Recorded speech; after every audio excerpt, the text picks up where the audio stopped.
Құрметті қыз-келіншектер, апа-қарындастар, сіздерге арнап біз көшті күнделік шығардық.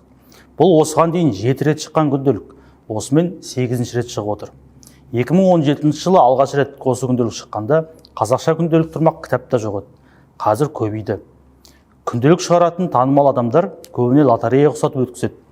Осындай күнделік шықты, алған адамдар арасында машина ойнатамыз дейтін сал. Әрі кетсе 2 жыл шығарады да, одан кейін жоғалып кетеді. Неге? Өйткені олар о бастан сіздерге пайдалы қылсақ деп емес, өздері пайда көрсек деп шығарған. Ал біз сіздерге интеллектуалдық жағынан, яғни ақылдырақ болуға, физикалық жағынан, яғни фигураны жақсартуға, материалдық тұрғыдан, яғни ақша жинауға және есептеп үйренуге, рухани тұрғыдан, яғни сабырлы, мықты болуға көмектесетін күнделік ұсынамыз. Көп созбай күнделіктің ішіне тоқталайық. Күнделік ашылған бойда сіз туралы ақпарат, содан соң бұны қалай қолданатыныңыз туралы кіріспе болады. Одан соң биыл жылдық жоспар деген айқарма бетті қостық. Сіз 2025 жылдан не күтесіз? Соны асықпай жазыңыз. Әлі ойыңыз нақтыланбаған болса, асықпаңыз. Жыл басталған соң нақтылай беруіңізге болады. Одан соң сіздің жыл басындағы көрсеткіштеріңізді жазатын бет бар. Өзіңізді суретке түсіріп салып қоюыңызға болады.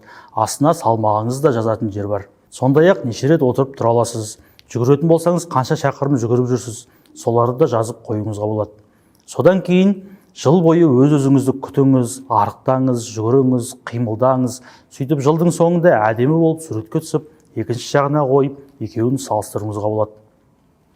Сол секілді салмағыңыздың да айырмашылығын көріп, бір мәз болып қалуыңызға болады. Одан соң әр айдың басында күнтізбе бар. Сіз ол жерге айдың қай күнде қандай жоспарыңыз бар екенін алдын ала жазып қоюыңызға болады. Әрбір айдың басында ақша жинайтын жер бар. Сіз айдың соңына дейін табысыңыздың 10-нан 1 бөлігін немесе өзіңіз жоспарлаған соманы шығарып алып, осы жерге салып желімдеп тастайсыз. Сөйтіп ай сайын салып отырып, жылдың соңына дейін әжептәуір ақша жинап алуыңызға болады. Осылай үй алған, машина алған адамдар да бар. Сенбесеңіз, менің инстаграмымды ашып, былтырғы алдыңғы жылғы посттарымды қарауыңызға болады. Әр айдың басында айға арналған жоспар бар.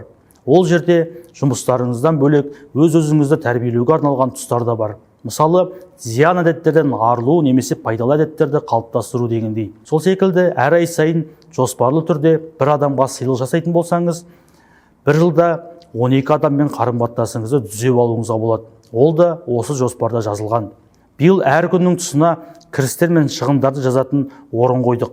Ерінбей күн сайын жазып отырсаңыз, апта соңында, одан ай соңында, кейін жылдың аяғында қанша ақша тауып, қанша ақша жұмсағаныңызды анықтай аласыз.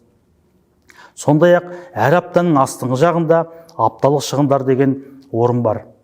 Сәрсенбілердің астындағы орынға біз биыл өте пайдалы әрі терең сөздерді қойдық.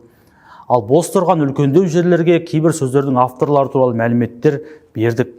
Ол мәтіндерде сіздің ойыңызды ұштап, көкжиегіңізді кеңейтеді, тереңірек ойлауға үйретеді. Әр айдың соңында айдың қорытындысы бар. Ол жерде сіз жоспарда жазылған дүниелерді тексеріп, солардың орындалған, орындалмағанын, сондай-ақ көлденең пайда болған шаруаларды қалай шешкеніңізді жазуға болады. Әр күннің тұсындағы 3 дөңгелекше сізге өз-өзіңізді қадағалауға керек. Әр қайсысын сіз белгілі бір әдетке пайдаланып, белгілеп отырсаңыз, күнделіктің соңындағы графиктерді толтырып, қай айда қалай қарай өзгергеніңізді білуіңізге болады.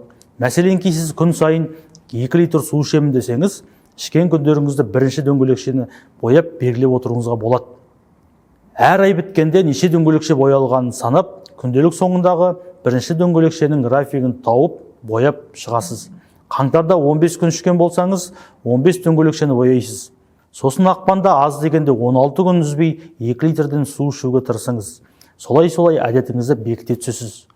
Бұл жерде үлкен кісілер дәрі ішкен күнін белгілеуге пайдаланған жағдайлар болған. Тіпті кейбір адамдар арақ ішіп қойған күнінде белгілеп, әр ай сайын азайтуға тырысқанын да білеміз. Әркім жақсылыққа әртүрлі жолмен ұмтылады. Біз сіздерге 2025 жыл әдеміленіп, дене сымбаттарыңызды жақсартып, ақылдарыңызға ақыл қосып, әжептәуір ақша жинап, мінездеріңізді көркемдеп, бұрынғыдан да күшті қыз, күшті әйел болып шығуға тілектеспіз. Ассалаумағалейкум жігіттер, аға бауырлар. Еркек болған соң ақшаны да табу керек, денсаулықты күту керек, көзің ашық болғаны да керек, қысымның бәріне шыдап жынданып кетпеу де маңызды. Жігіттер, біз қайрат көрсетіп, жетістікке ұмтылуымызға да болады, немесе әлсіздік танытып бүтірмей жүре беруімізге де болады. Бұлай да өмір өтеді, таңдау өздеріңде. Біз жетістікке жеткісі келетін жігіттерге осы күнделікті ұсынамыз. Мына жеріне сурет жабыстырасыңдар, астына салмақ жазасыңдар. Неше рет турникке тартып аласың, сондайларды жазуға болады. Сосын жыл соңында тура солай суретке түсіп, жабыстырып, салмақты жазып, бәрін салыстыруға болады. Ол үшін енді жыл бойы еңбектену керек. Одан кейін әр айдың басында жоспар, әр айдың соңында қорытынды бар. Әр аптаның ішінде 7 күн бар, әркім әртүрлі толтырады. Өздерің көресіңдер ғой. Әр күннің тұсында табыс пен шығындар жазатын жер бар. Апталық шығын жазатын жер де бар. Әр күннің тұсында белгілейтін дөңгелекшелер бар. Оның не екенін кіріспен оқып түсініп аласыңдар. Бос жерлерде пайдалы мәтіндер бар. Өмірде кездесетін жағдайларды тереңірек әрі жылдам түсінуге көмектеседі. Бос сөз жоқ. 12 айға арналған 12 айқарма бет бар. Сол жерге ақша салып, желімдеп тастайсыңдар. Жалпы өте пайдалы күнделік. Алыңдар, сыйлыққа беріңдер. Өміріміздің сапасын жақсарта берейік.